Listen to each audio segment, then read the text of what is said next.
Siya, tangin. Uy. Uy, papangat na ng gulong si Idol. Uy, may sunog yata dun ah. Wag natin, ito walang helmet.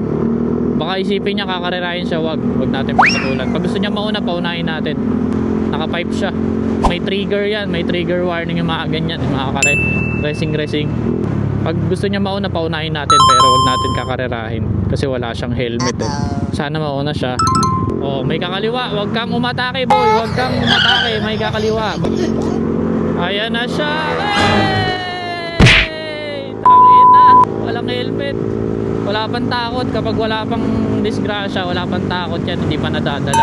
Bata pa eh, parang mga 18 anyos lang to eh. Padadala yan kapag ano, nasampulan. Yung pinitik ka sa kalsada ni Lord, makulit ka. O ito, semplang ka muna para magkaroon ka ng takot.